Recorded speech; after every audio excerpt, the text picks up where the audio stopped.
Me llamo Gael Rojas, tengo 36 años. Vivo en un penthouse en Polanco, en el corazón de la Ciudad de México. Desde esta atalaya de cristal y acero, la ciudad se extiende a mis pies como una galaxia de luces incansables, un monstruo de concreto y ambición que, de alguna manera, aprendí a domar. Si alguna vez has estado aquí, sabrás que la lluvia en la Ciudad de México no es solo clima, es un estado de ánimo. Puede ser una caricia melancólica que invita a la introspección o, como esta noche, un diluvio furioso que parece querer borrar el mundo y lavar sus pecados. Los ventanales de mi apartamento, que van del suelo al techo, vibraban con cada embestida del viento. Afuera, la tormenta era un caos wagneriano de agua y truenos. Adentro, reinaba un silencio casi clínico, solo roto por el suave zumbido del aire acondicionado y el discreto chasquido del hielo en mi vaso de whisky. Sobre mi escritorio de caoba, perfectamente ordenado, reposaba un contrato de importación de refacciones automotrices con una empresa alemana. Un acuerdo de varios millones de pesos que había estado negociando por meses. Era la culminación de años de trabajo implacable, la prueba tangible de que el chico flaco y silencioso de Puebla, el que nunca fue suficiente, había logrado construir su propio imperio, lejos de las sombras de su origen. No soy una persona que hable mucho de sus sentimientos. Francamente, prefiero pasar el día entero analizando márgenes de ganancia y rutas logísticas que descifrando lo que ocurre dentro de mi cabeza. Mi vida, o al menos la vida que proyecto, es como la estructura de un motor alemán, precisa, eficiente, sin espacio para la improvisación. Pero esa noche, mientras observaba los relámpagos desgarrar el cielo oscuro, esa estructura perfecta estaba a punto de colapsar. Mi teléfono vibró sobre la madera pulida, un sonido agudo que profanó el silencio. La pantalla se iluminó con el nombre de Itzel. Mi hermana. Fruncí el ceño. Eran más de las 10 de la noche. Ella nunca llamaba tan tarde. Un nudo frío se formó en mi estómago. Deslicé el dedo para contestar, preparándome para cualquier cosa, menos para lo que escuché. El primer sonido no fue su voz, sino un sollozo ahogado, desgarrador, mezclado con el llanto agudo de un bebé y el rugido incesante de la lluvia. Era el sonido del fin del mundo de alguien. ¿Itzel? ¿Qué pasa? ¿Estás bien? Pregunté, mi tono de voz cambiando instantáneamente de la calma calculada del empresario a la alarma cruda de un hermano mayor. Gael, su voz era un hilo tembloroso, apenas audible, como si las palabras le rasparan la garganta. Darío, me dejó. Quiere el divorcio. Me levanté de mi silla de un salto, derramando un poco de whisky sobre el escritorio. El contrato millonario, el objeto de mi obsesión durante semanas, quedó olvidado, manchado, insignificante. ¿Qué? ¿Cómo que te dejó? ¿De qué hablas? ¿Dónde estás? Mi mente, entrenada para resolver problemas complejos y anticipar crisis corporativas, ahora corría a 1000 por hora, tratando de procesar la información más simple y devastadora. Estoy en casa de mis papás, hizo una pausa, y su sollozo se convirtió en un gemido de puro dolor, un sonido animal que me heló la sangre. Pero no me dejaron entrar. Sentí como si el suelo se abriera bajo mis pies. El silencio en mi apartamento se volvió pesado, opresivo, como el aire antes de una explosión. ¿Cómo que no te dejaron entrar? Itzel, no te entiendo. Habla claro, por favor. Explícame. Mamá dijo que soy una deshonra. Gritó, la palabra desgarrada por la angustia y la incredulidad. Dijo que manché el apellido Rojas.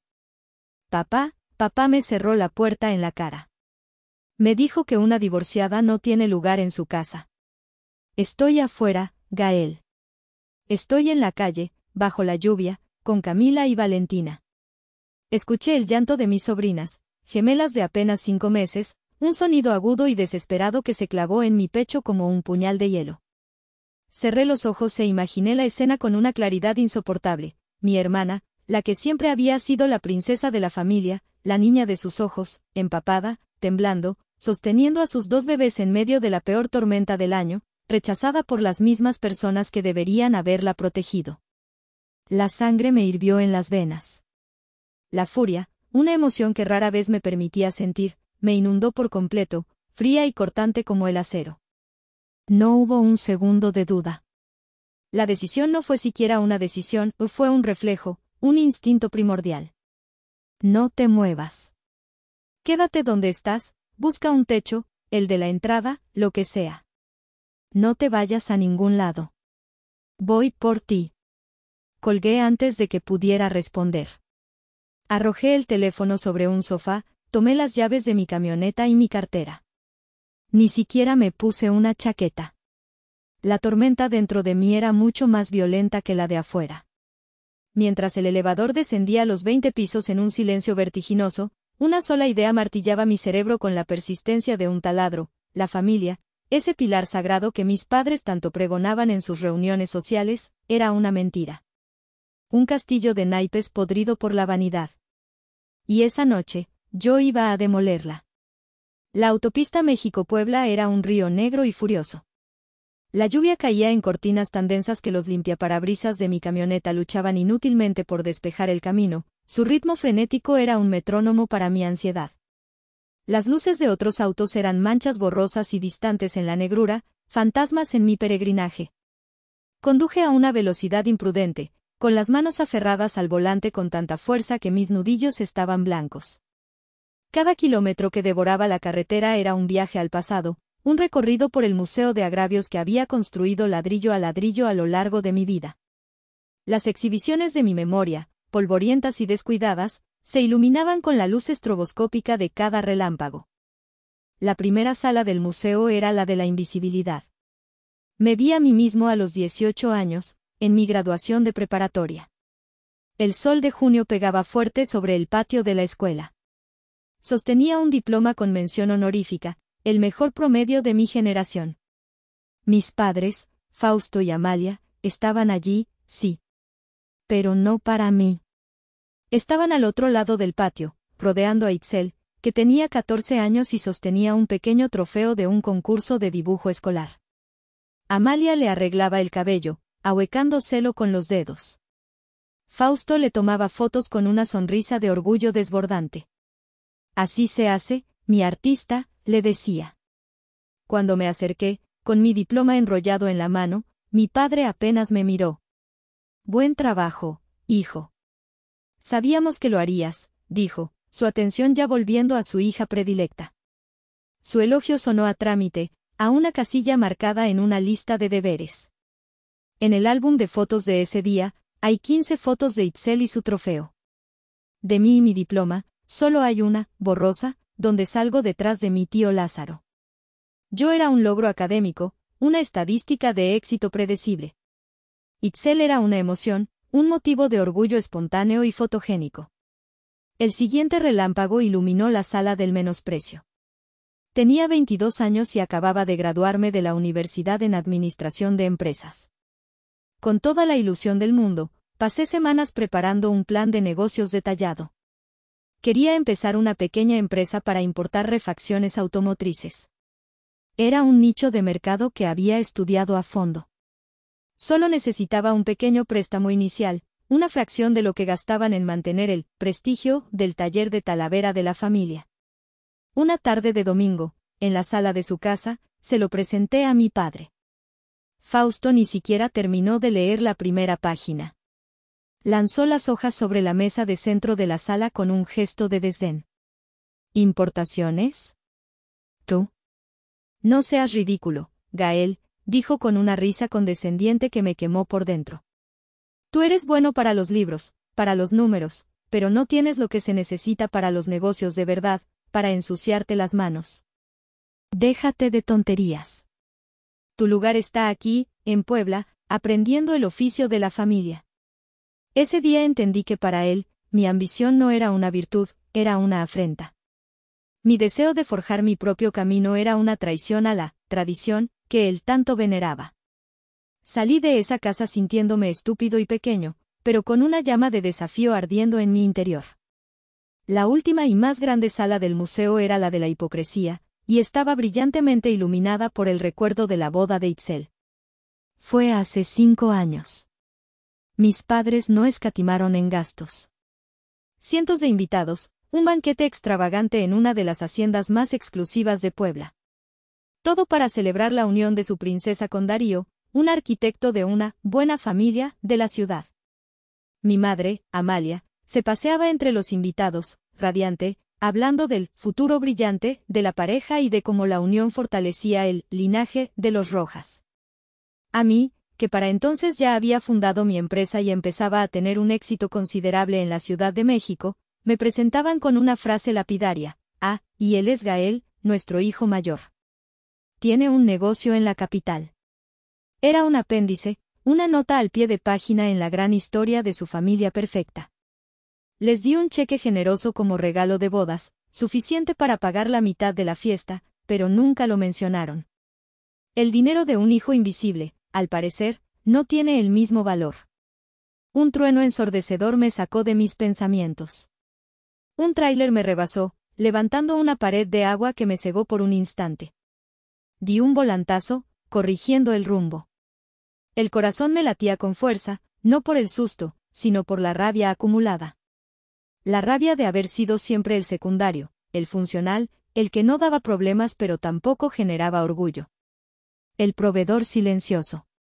¿Por qué seguía esperando algo de ellos?, me pregunté con un amargo sabor en la boca.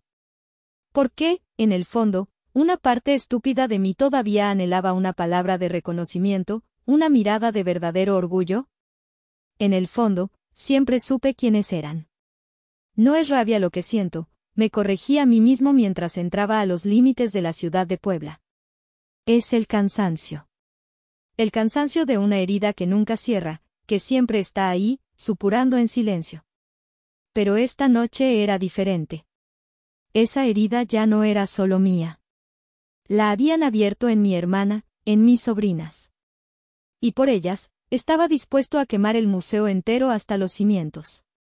Las calles de Puebla estaban desiertas, los adoquines brillaban bajo la lluvia como si estuvieran recién barnizados. La fachada de las iglesias barrocas parecía llorar bajo la tormenta. Mientras me acercaba al fraccionamiento donde crecí, una urbanización cerrada para la gente bien de la ciudad, decidí hacer una última, estúpida tentativa. Saqué mi teléfono y marqué el número de mi madre. Contestó al tercer tono. Su voz, incluso a través del altavoz del coche, sonaba controlada, fría, como si estuviera hablando con un proveedor molesto y no con su hijo en medio de una crisis familiar. Gael. Es tarde. ¿Pasó algo? Tragué saliva, forzándome a mantener la calma. No serviría de nada gritar. Todavía no. Mamá, acabo de hablar con Itzel. Me dijo que está afuera de la casa. ¿Qué está pasando? Hubo un silencio. No un silencio de sorpresa, sino uno de evaluación. Podía imaginarla al otro lado, en la sala perfectamente ordenada, alisando una arruga inexistente en el mantel. Tu hermana tomó sus decisiones, Gael. Y ahora tiene que vivir con ellas, dijo, su tono era el de una jueza dictando sentencia. ¿Sus decisiones? La decisión fue de su marido, de ese imbécil que la engañó. Ella vino a ustedes por ayuda. Está con sus hijas, mamá. Son bebés. Y nos trajo su vergüenza a la puerta, replicó, su voz subiendo un poco de tono, afilada como un cuchillo. ¿Qué se supone que hiciéramos? ¿Acoger a una divorciada?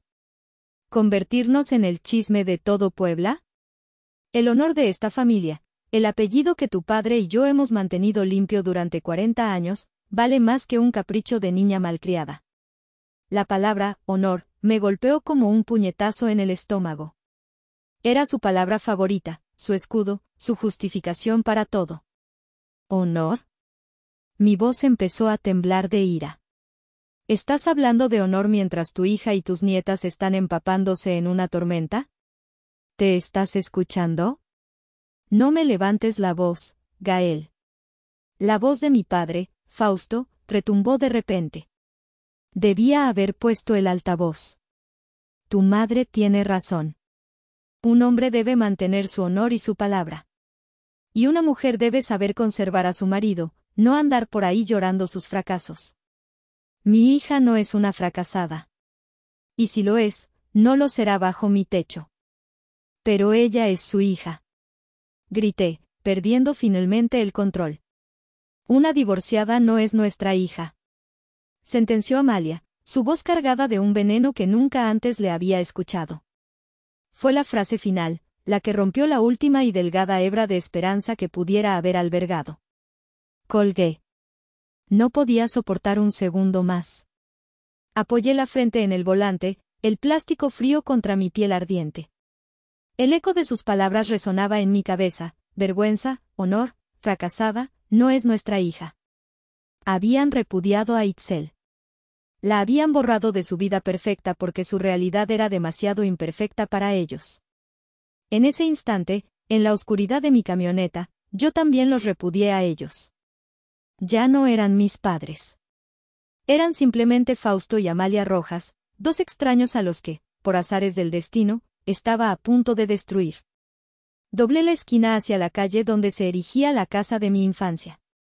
Era una casa grande, de estilo colonial, con una fachada de ladrillo rojo y un jardín meticulosamente cuidado que mi madre supervisaba como un general a sus tropas. Era la encarnación física de su obsesión por la apariencia. Y allí, bajo el pequeño arco de la entrada, acurrucada contra la pesada puerta de madera que le habían cerrado en la cara, estaba la silueta de mi hermana. Estacioné la camioneta justo enfrente, con las luces altas iluminando la escena como un reflector en un escenario trágico. Itzel levantó la vista, deslumbrada. Estaba completamente empapada, su cabello rubio pegado a la cara, su ropa delgada chorreando agua. Abrazaba a sus dos bebés, envueltas en una manta que ya no podía protegerlas del frío y la humedad. Eran 3 náufragos en el umbral de un puerto que se había negado a recibirlos. Apagué el motor y el silencio, roto solo por el golpeteo incesante de la lluvia, se sintió denso y pesado. Bajé del vehículo. No corrí.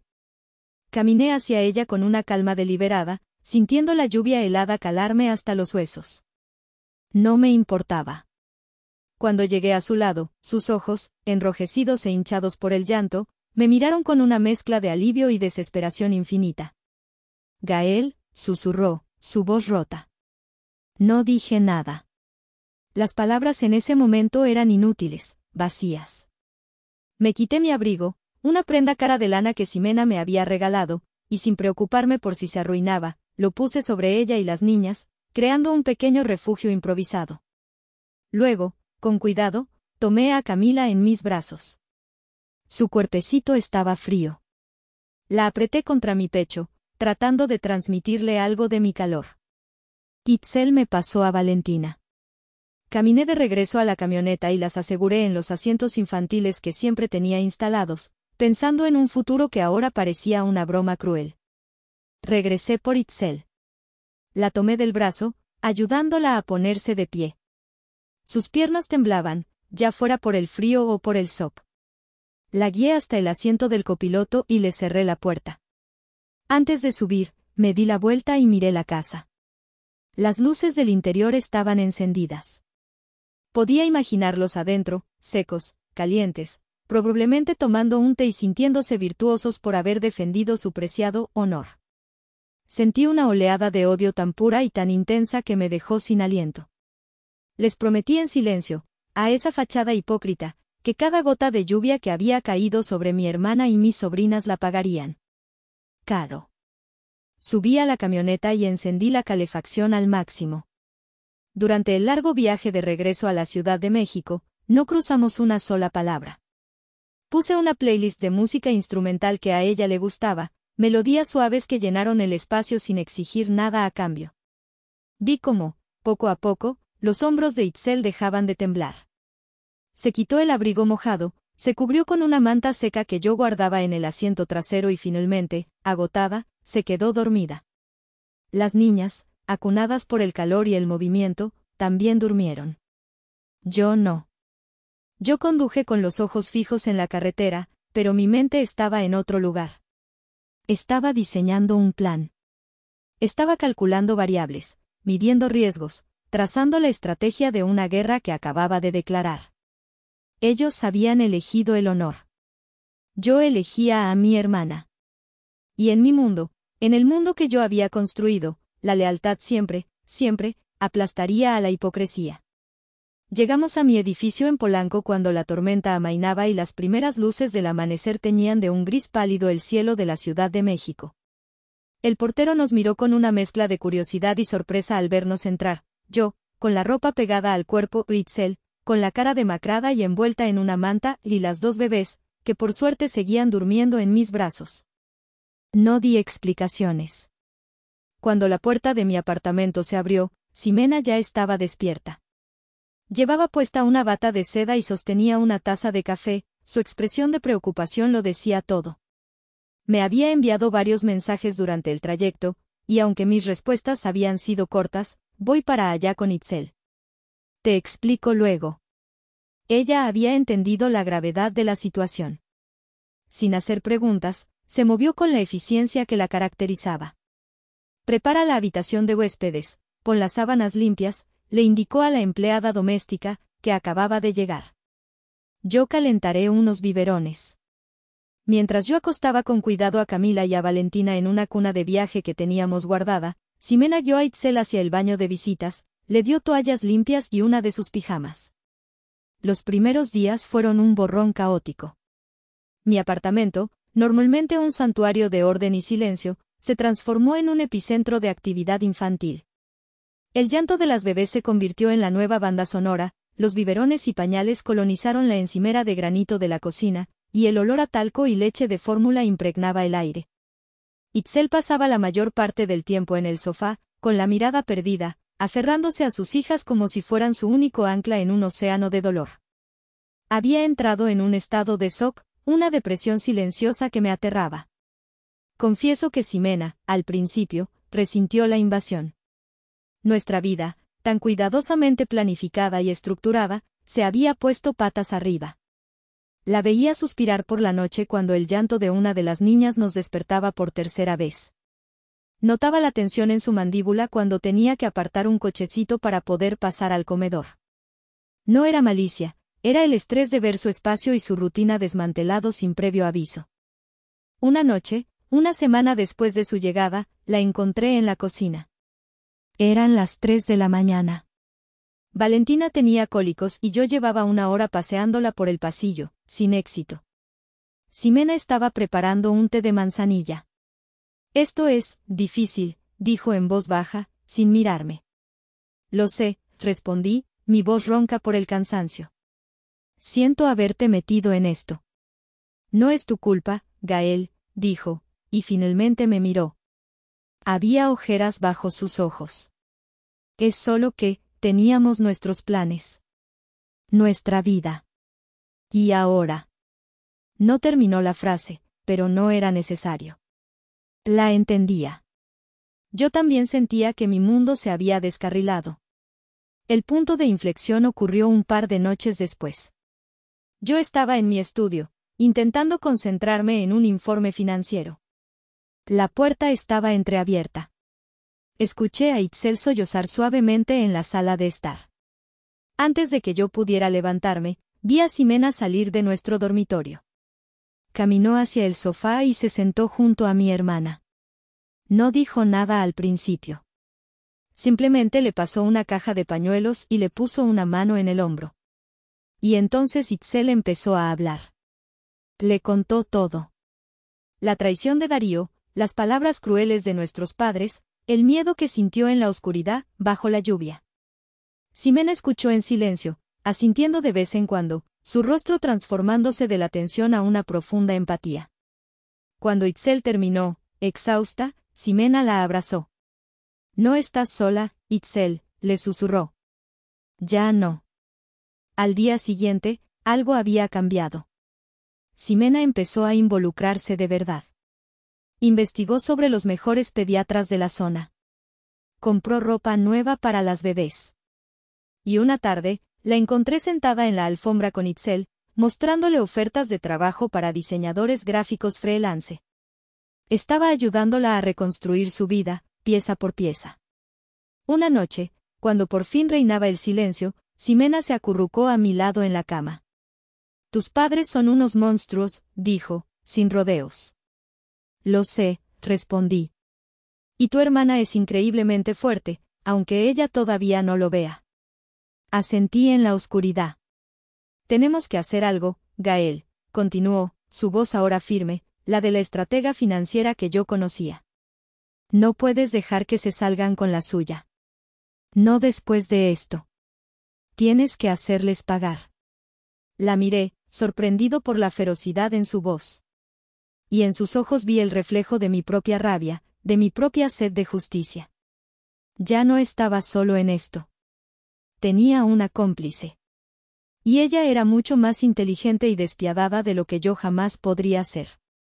La guerra estaba a punto de empezar. El fin de semana siguiente, mientras Itzel y las niñas dormían una siesta, conduje hasta una pequeña casa en Coyoacán. Era el hogar de mi tío Lázaro, el hermano menor de mi padre. Lázaro era la oveja negra de la familia Rojas, un profesor de historia jubilado que nunca había compartido la obsesión de mi padre por el estatus y el dinero. Por esa razón, Fausto y Amalia lo trataban con una condescendencia apenas disimulada, como una reliquia vergonzosa de un pasado menos prestigioso. Para mí, sin embargo, él era la única persona de esa familia que siempre me había mirado a los ojos y me había visto de verdad.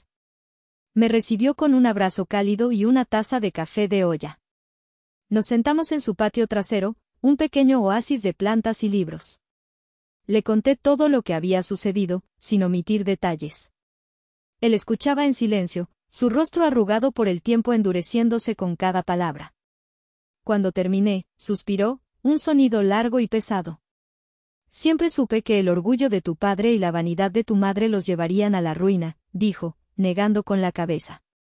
Pero nunca imaginé que sacrificarían a su propia hija en el altar de las apariencias. No sé qué hacer, tío. Siento una rabia que me quema por dentro, pero no sé cómo canalizarla. Lázaro me miró fijamente, sus ojos oscuros llenos de una sabiduría tranquila. A veces, la mejor manera de ganar una guerra no es atacar, sino simplemente, dejar de sostener al enemigo. Dime una cosa, Gael. ¿Siguen pensando que su inversor misterioso es un extranjero? La pregunta me tomó por sorpresa. Era nuestro secreto, un pacto silencioso que habíamos mantenido durante años. Sí, admití en voz baja. Creen que es un fondo de inversión europeo que se enamoró de la autenticidad de su Talavera. Aquí estaba la gran ironía, la verdad que yacía podrida bajo el suelo de la Casa Rojas. Hacía 5 años, tío Lázaro me había llamado, preocupado. El taller de Talavera Rojas, el supuesto pilar del imperio familiar, estaba al borde de la quiebra. Malas decisiones, incapacidad para adaptarse a los nuevos mercados y una gestión arrogante por parte de mi padre lo habían llevado al abismo. Estaban a punto de perderlo todo. La noticia debería haberme producido una satisfacción maliciosa. Pero en aquel entonces, yo todavía era ese chico estúpido que buscaba la aprobación de su padre. Así que, con la ayuda de Ximena, urdí un plan. Creamos una empresa de fachada, una firma de inversión con sede en Luxemburgo. A través de ella, compramos la deuda del taller a los bancos por una fracción de su valor y empezamos a inyectar capital mensualmente. Una cantidad suficiente para mantenerlo a flote, para que pudieran seguir pagando a sus empleados y, lo más importante para ellos, para que pudieran seguir presumiendo de su legado en las cenas sociales de Puebla. Mis padres nunca supieron la verdad. Aceptaron el dinero sin hacer demasiadas preguntas, convencidos de que su talento había sido finalmente reconocido por los conocedores europeos. El cheque que llegaba cada mes no era, para ellos, un salvavidas y era una medalla. Estás financiando el mismo orgullo que te ha herido toda la vida, Gael, dijo mi tío, como si leyera mis pensamientos. Estás pagando por el escenario donde representan su obra de teatro sobre el honor y la decencia. El mismo escenario desde el cual ahora se atreven a juzgar y condenar a tu hermana. Sus palabras me golpearon con la fuerza de una revelación. Era cierto. Yo era el arquitecto de mi propia desgracia. Mi deseo de salvarlos, de protegerlos de su propia incompetencia, les había dado el poder para lastimar a la única persona que me importaba. Ya es hora de que cobres la factura, sobrino, continuó Lázaro, su voz firme. No con gritos ni con reproches. A gente como ellos no se le llega con el corazón, se le llega con el bolsillo. Ciérrales la llave.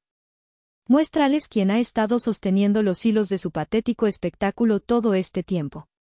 Me quedé en silencio, mirando una bugambilla que trepaba por la pared. Las piezas del rompecabezas encajaron en mi mente, formando una imagen clara, nítida y brutal. No se trataba de venganza. Se trataba de justicia. Se trataba de quitarles el poder que usaban como un arma. Me despedí de mi tío, sintiendo un peso enorme levantarse de mis hombros, reemplazado por una fría y absoluta determinación. Sabía exactamente lo que tenía que hacer. Creí que después de la tormenta inicial, tendríamos un periodo de calma para reagruparnos. Me equivoqué. Las réplicas del terremoto apenas comenzaban, y la siguiente llegó en la forma de Darío, el flamante exesposo de mi hermana. Apareció una tarde en la recepción de mi edificio. El guardia de seguridad me llamó, con un tono de disculpa. Señor Rojas, hay un señor Darío Morales aquí. Insiste en que es un asunto familiar urgente. Mi primer instinto fue decirle que lo echara. Pero la curiosidad, o quizás el morbo, pudo más. Déjalo subir, le dije, y avisé a Ximena para que llevara a Itzel y a las niñas a la habitación más alejada. Cuando Darío salió del elevador, apenas lo reconocí. El arquitecto exitoso y arrogante que recordaba de la boda había sido reemplazado por un hombre con ojeras, un traje arrugado y una desesperación mal disimulada en los ojos. Gael, dijo, extendiendo una mano que no acepté. Necesitamos hablar. Tú y yo no tenemos nada de qué hablar, respondí, bloqueando la entrada a mi apartamento con mi cuerpo. Es sobre Itzel. Y sobre mí. Y sobre dinero, dijo, bajando la voz. Lo dejé pasar, pero solo hasta el vestíbulo. Se quedó de pie, incómodo, bajo la luz fría de un plafón. Mi firma está pasando por un mal momento, empezó, sin rodeos. Un par de proyectos se cayeron.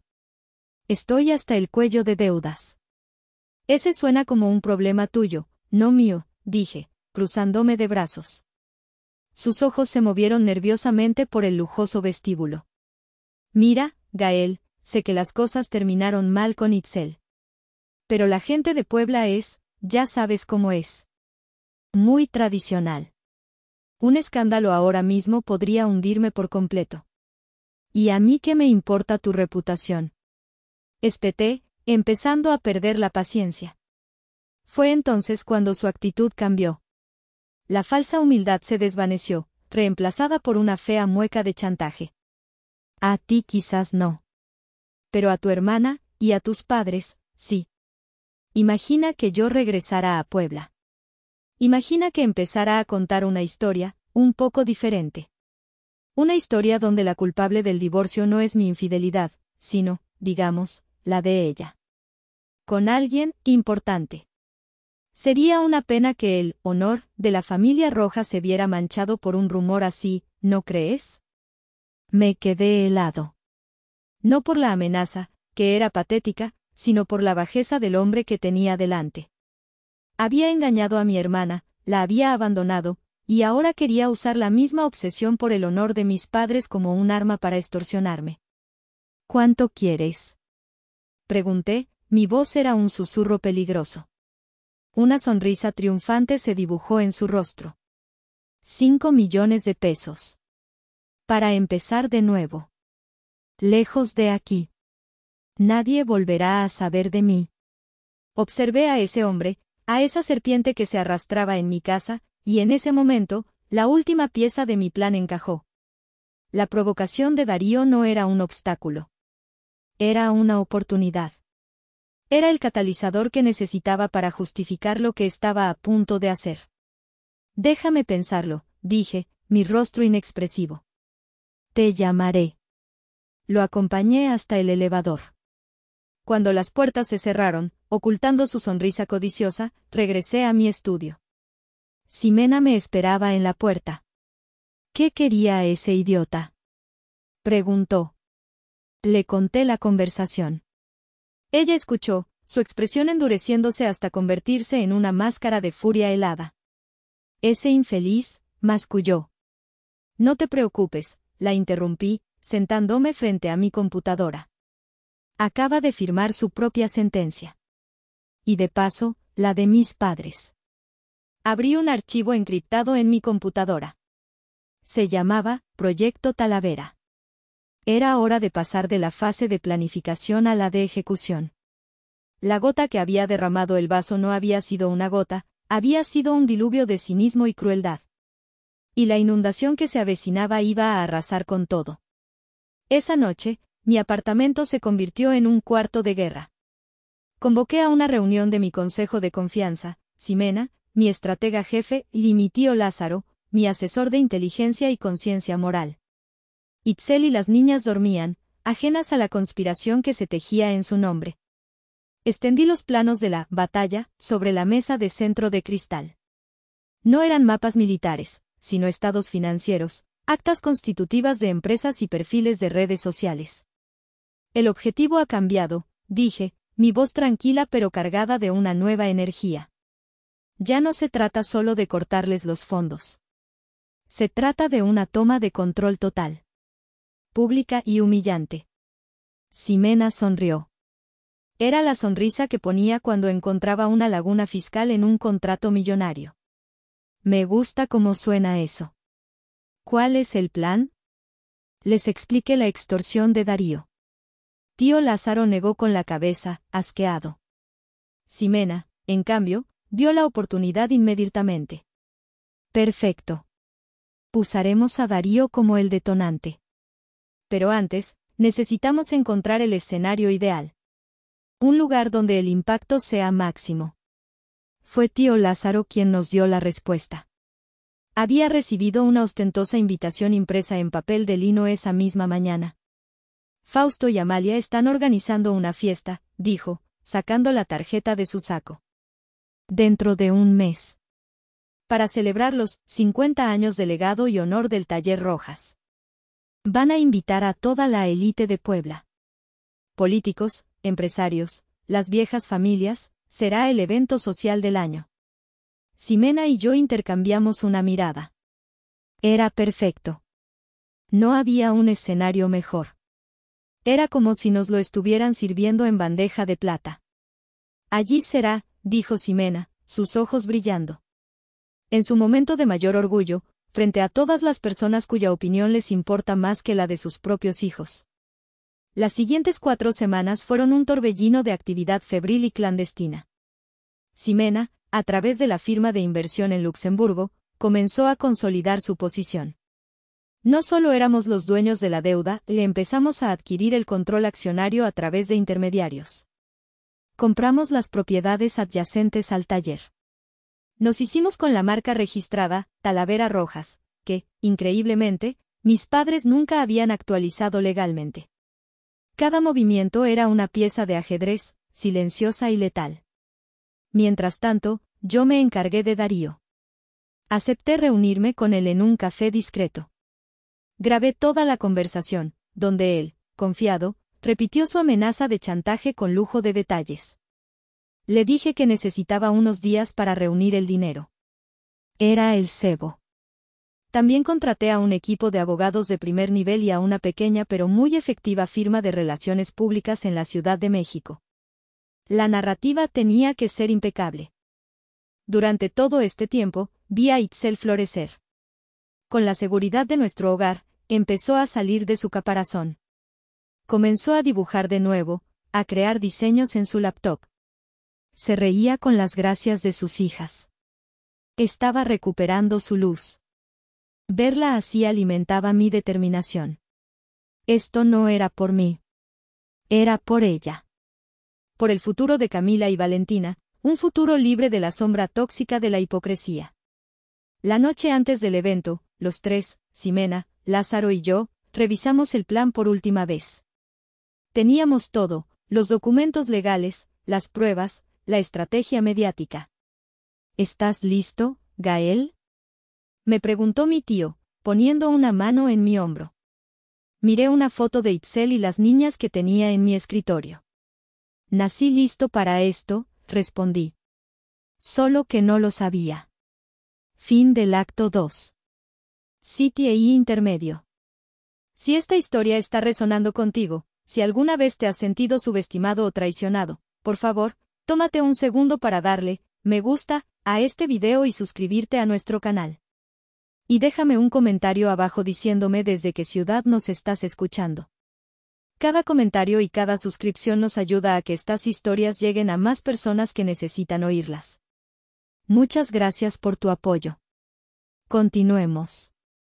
El día del evento llegó con un cielo despejado y un sol brillante sobre Puebla, un contraste irónico con la tormenta que estaba a punto de desatarse. El taller de Talavera Rojas había sido transformado. Guirnaldas de flores blancas colgaban de las vigas de madera, camareros con uniformes impecables ofrecían copas de champán y una orquesta de cámara tocaba música clásica en un rincón.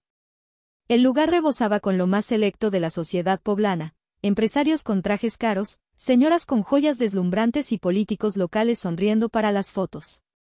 Era un monumento a la apariencia, un templo del ¿qué dirán? Mis padres eran los sumos sacerdotes de esa religión. Amalia, enfundada en un vestido de diseñador color marfil, flotaba entre los grupos, su risa era como el tintineo de cristales finos. Fausto, con un traje a la medida y una copa de coñac en la mano, aceptaba felicitaciones con una falsa modestia que me revolvió el estómago. Eran los reyes de un reino construido sobre cimientos de arena. Nuestra llegada fue calculada para causar el máximo impacto. Entramos juntos, yo, con un traje oscuro que irradiaba poder silencioso, Ximena, elegante y formidable a mi lado, tío Lázaro, con la dignidad tranquila de quien conoce la verdad, y finalmente, Itzel. Itzel estaba radiante. Llevaba un vestido sencillo pero elegante de color azul cobalto que resaltaba el brillo recién recuperado de sus ojos. Sostenía la cabeza en alto, su nerviosismo oculto tras una fachada de serenidad que me llenó de orgullo. Su presencia fue como una piedra lanzada a un estanque en calma. Los murmullos se extendieron como ondas. La gente la miraba, cuchicheaba, recordaban los rumores de su divorcio. Era la deshonra que se había atrevido a aparecer en la fiesta del honor. Mi madre fue la primera en reaccionar. Se acercó a nosotros, su sonrisa se había congelado en una máscara de furia contenida. ¿Qué están haciendo aquí? Siseó, su voz apenas un susurro venenoso. Especialmente tú, Itzel. No tienes vergüenza. Venimos a celebrar el legado familiar, mamá, respondió Itzel, su voz sorprendentemente firme. Amalia me fulminó con la mirada.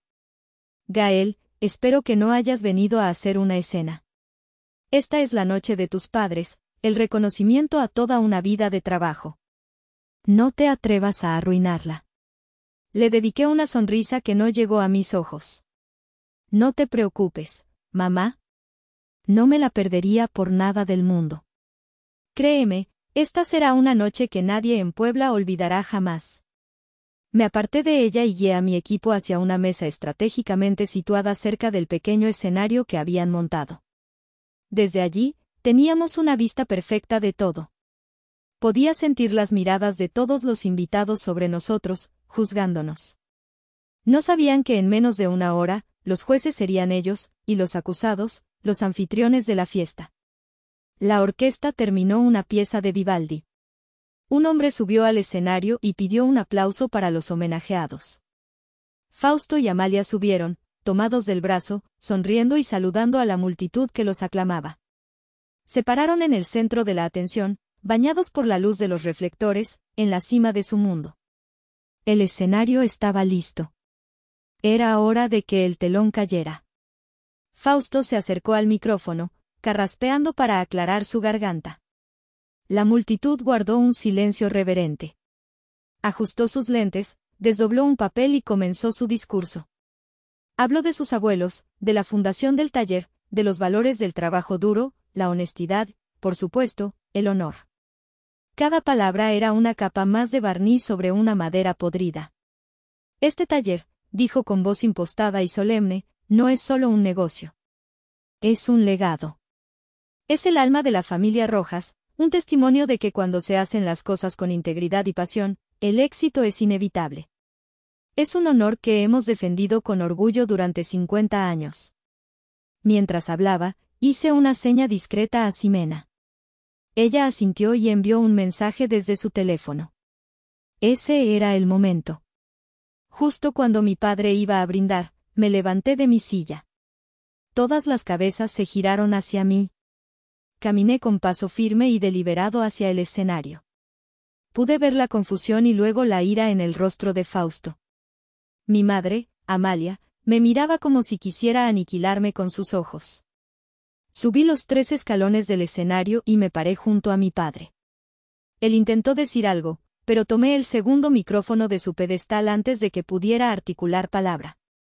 Buenas noches a todos, dije, mi voz resonando clara y fuerte en el silencio absoluto de la sala. Un discurso conmovedor, padre. Realmente inspirador. Pero antes de que continuemos con el brindis, creo que has olvidado agradecer a alguien muy importante. La persona que, de hecho, ha hecho posible no solo esta noche, sino los últimos 5 años de este legado.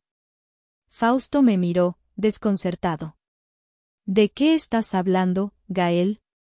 Estoy hablando del inversor principal del Taller Rojas, continué, dirigiendo mi mirada a la audiencia, que ahora estaba completamente cautivada. Ese misterioso fondo europeo que tanto admira su trabajo. Creo que es hora de que todos lo conozcan. A una señal mía, las grandes puertas dobles del salón se abrieron. 2 figuras entraron. El primero era un hombre de unos 50 años, con el cabello plateado y un traje impecable. Era el director de la firma de inversión, Fantasma, que habíamos creado, un ex banquero suizo que ahora trabajaba como consultor para mi empresa. El segundo era mi abogado principal, un hombre conocido en los círculos legales de la Ciudad de México por ser un tiburón implacable. Caminaron por el pasillo central, sus pasos resonando en el suelo de mármol. El murmullo en la sala creció hasta convertirse en un zumbido de pura confusión. Vi a mi padre palidecer. Mi madre se llevó una mano al pecho, su rostro una máscara de incredulidad. El director de la firma subió al escenario y me estrechó la mano. Gael, dijo con un ligero acento francés, un placer verte. Luego se giró hacia mis padres. Monsieur y Madame Rojas. Es un honor finalmente conocerlos en persona. He oído mucho sobre su honor. La palabra honor, dicha con su acento extranjero, sonó como el más cruel de los sarcasmos. El pánico en los ojos de mis padres era ahora innegable. La trampa se había cerrado. No había escapatoria. El invitado inesperado no era el hombre suizo. Era la verdad. Y acababa de hacer su gran entrada. Mi abogado, el licenciado Peña, subió al escenario y conectó discretamente una laptop a un proyector que mi equipo había instalado previamente. La pared blanca detrás de nosotros, que hasta hace un momento mostraba el logo del 50 aniversario del taller, de repente se iluminó con la fría luz de una hoja de cálculo. Permítanme ser breve, dijo Peña, su voz era seda y acero. Lo que ven en la pantalla es el estado financiero del taller de Talavera Rojas del año 2020. Como pueden apreciar en la línea resaltada en rojo, la empresa se declaró técnicamente en bancarrota, con deudas bancarias que ascendían a más de 20 millones de pesos. Un jadeo colectivo recorrió la sala. La gente se inclinaba hacia adelante en sus asientos, sus rostros una mezcla de shock y fascinación morbosa. Mis padres estaban congelados, 2 estatuas de cera bajo los reflectores. Fue en ese momento, continué yo, tomando de nuevo el micrófono, que un inversor anónimo intervino. Compró la totalidad de la deuda y comenzó a inyectar capital mensualmente para mantener la operación a flote. Peña cambió la diapositiva. Ahora se mostraban copias de transferencias bancarias, contratos de adquisición de deuda, todos a nombre de una firma llamada Artesen Heritage Investments S.A., con sede en Luxemburgo. Este inversor, dije, haciendo una pausa dramática, admiraba profundamente el legado de la familia Rojas. Tanto, que durante 5 años, ha financiado no solo este taller, sino el estilo de vida, los viajes, los coches y las fiestas de sus dueños. Ha pagado por el escenario sobre el cual mis padres han representado su obra de teatro sobre el éxito y la integridad. El silencio era tan profundo que se podía oír el zumbido de los equipos de sonido. Miré directamente a mis padres. La cara de mi madre estaba descompuesta por el horror. Mi padre parecía haber envejecido 10 años en 5 minutos. Esta noche, proseguí, mi voz bajando a un tono más íntimo, más letal, celebramos el honor. Hablemos de honor. ¿Es honorable presumir de un éxito que no es tuyo? ¿Es honorable vivir de la caridad de alguien a quien desprecias?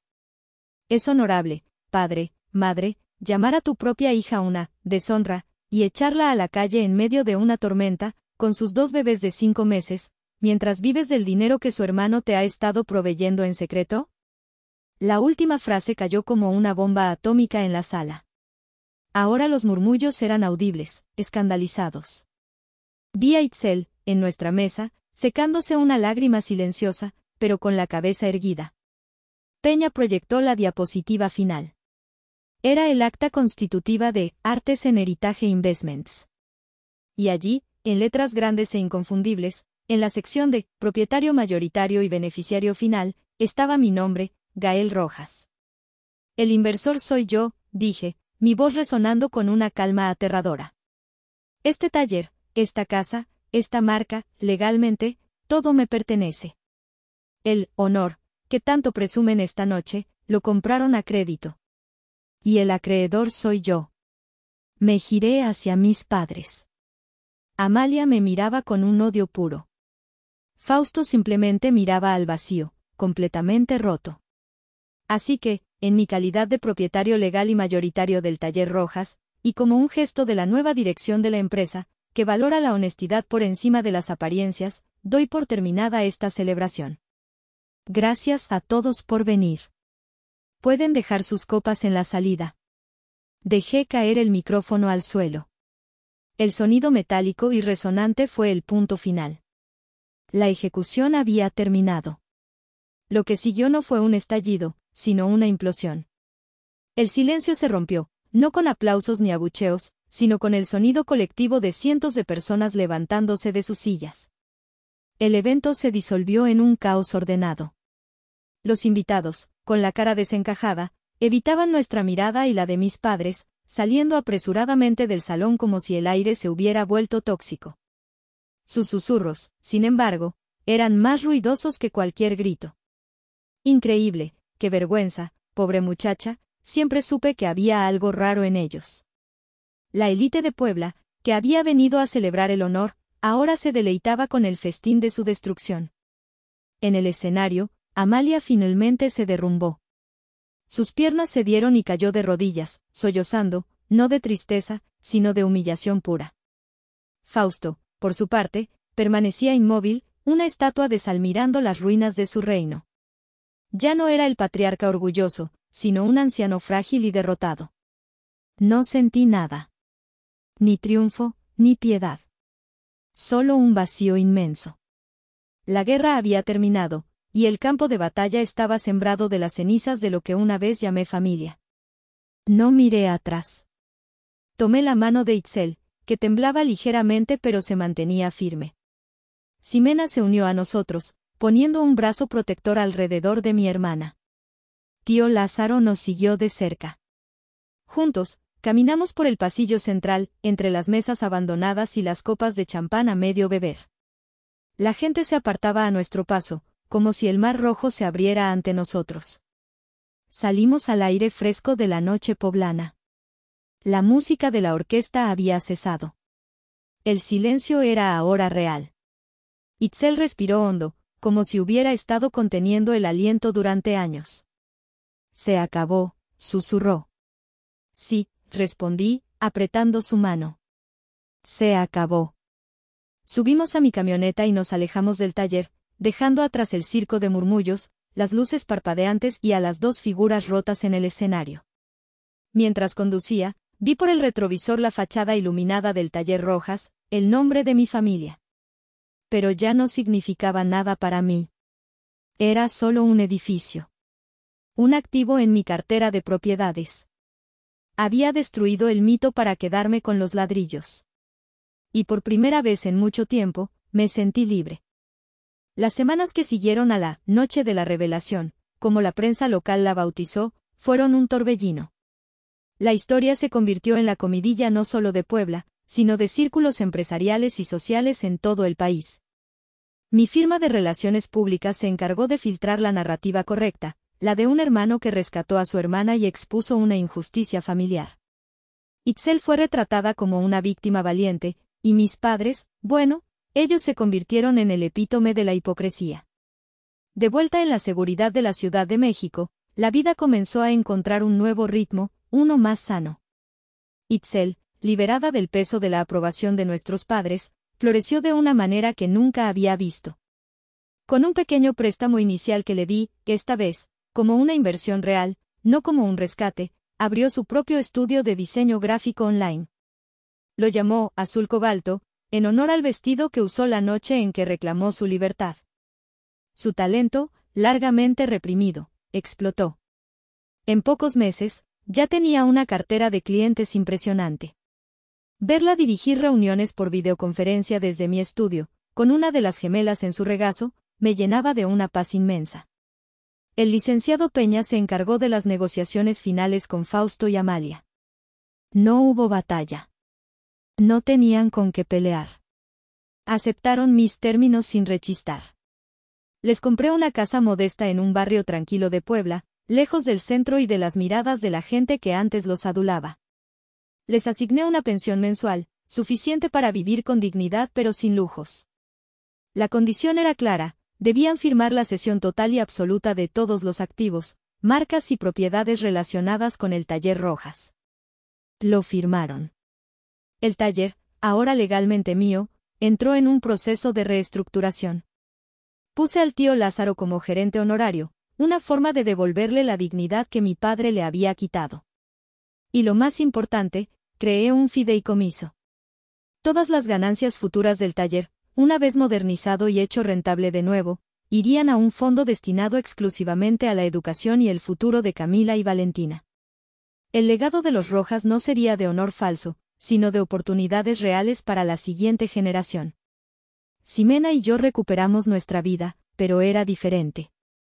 Mejor. La crisis nos había unido de una forma que años de tranquila prosperidad no habían logrado. Había una nueva profundidad en nuestra relación, una complicidad forjada en la batalla. Una noche, mientras veíamos una película, me miró y dijo, «Estoy orgullosa de ti, Gael. De lo que hiciste». Y esa simple frase valió más para mí que todos los reconocimientos empresariales que había recibido en mi vida. Pasaron 6 meses. La vida se asentó en una normalidad feliz y ruidosa. Mi apartamento ya no era un santuario de silencio, sino un hogar lleno de risas de bebés y el tecleo constante de Itzel trabajando en sus diseños. Una mañana, recibí una carta por correo. El sobre era de papel barato, la dirección escrita con una caligrafía temblorosa que apenas reconocí como la de mi madre. La abrí en la terraza, con una taza de café en la mano. No era una disculpa. No realmente. Era una larga letanía de autocompasión. Palabras sobre cómo la vida había sido injusta con ellos, como yo no entendía la presión de mantener un apellido, como habían cometido errores pero sus intenciones eran buenas. Culpaba a la sociedad, al mercado, a mí, a Itzel. A todos, menos a ellos mismos. Terminaba con una pregunta lastimera, ¿no queda nada de la familia que una vez fuimos? Levanté la vista de la carta. Desde mi terraza, podía ver el parque que estaba enfrente del edificio. Itzel estaba allí, empujando a Camila y a Valentina en los columpios. El sol de la mañana se filtraba entre los árboles, iluminando sus rostros sonrientes. Ximena salió a la terraza y me rodeó con sus brazos por la espalda, apoyando su barbilla en mi hombro. Miré la escena en el parque, mi hermana, mis sobrinas. Sentí el calor del abrazo de mi esposa. Y luego volví a mirar la carta en mi mano, ese pedazo de papel lleno de excusas y manipulación. La respuesta a la pregunta de mi madre era clara. Sí, quedaba algo de la familia que una vez fuimos. Lo mejor de ella. Estaba justo frente a mí. Elegí a mi verdadera familia. Leí la carta una última vez, y sin ninguna emoción, la arrugué hasta hacerla una bola compacta y la dejé caer en el pequeño cesto de basura que tenía al lado. ¿Hice lo correcto?